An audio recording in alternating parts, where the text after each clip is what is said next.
ஒவ்வொரு ஆண்டும் நவம்பர் 21ஆம் தேதி சர்வதேச மீனவர் தினம் கொண்டாடப்படுகிறது. சர்வதேச மீனவர் தினத்தையொட்டி புதுச்சேரி அமைச்சர் ஜான்குமார் தெரிவித்துள்ள வாழ்த்து செய்தியில் கூறுகையில், சர்வதேச மீனவர்களுடைய தினமாக இருக்குது. அதற்காக அனைத்து மீனவர்களுக்கும் என்னுடைய வாழ்த்துக்களை தெரிவித்துக் கொள்கிறேன். நம்ம இந்தியாவை பொறுத்த வரைக்கும் மீன் சாப்பிட்றவங்களுடைய எண்ணிக்கை கூடுதலாக இருக்கு. ஆனால் மீன் கிடைக்கிறது கடல் உயிர் வாழும் இனங்கள் குறைவாக வந்து கிடைக்குது.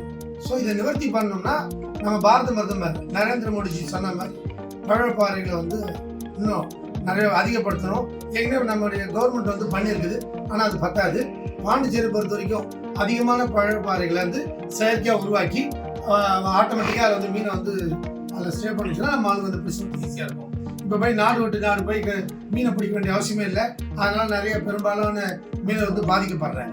ஸோ இதுலேருந்து நீங்கணும்னா நம்ம இந்தியாவிலே நிறைய வந்து மீன் கிடைக்கிறதுக்கு நிறைய பழப்பாறைகளை வந்து உற்பத்தி பண்ணுறதுக்கு ஏற்பாடு பண்ணணும். மேற்கொண்டு இந்த சாகர் மித்ரா திட்டத்துக்கு கீழே பாரத பிரதமர் அதான் மத்திய அரசு ஏகப்பட்ட ஸ்கீம் இருக்கு, அது மாநில அரசு செய்ய தவறு. ஸோ இனி அதை பொறுக்க வேணாம். மத்திய அரசுடைய எல்லா ஸ்கீமும், ஏன்னா பாரத பிரதமர் நரேந்திர மோடிஜி அவர்கள் மீனவர்கள் பாதுகாப்புல மிகவும் முக்கியத்துவம் கொடுக்குறாங்க.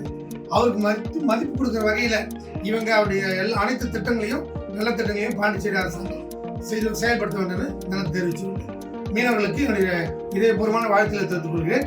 நிறைய நீங்கள் அவர்களை பிடித்து மிகப்பெரிய வசதி உள்ளவர்களாக மாற வேண்டும். அவர்கள் கல்வியும் சிறக்க வேண்டும். அவர்கள் எப்பொழுதும் உயர்ந்த இடத்தில் இருக்க வேண்டும் என்று இந்த நேரத்தில் வாழ்த்துக்களை தெரிவித்துக் கொண்டு விடைபெறுகிறேன். நன்றி, வணக்கம். உங்கள் ஜான்.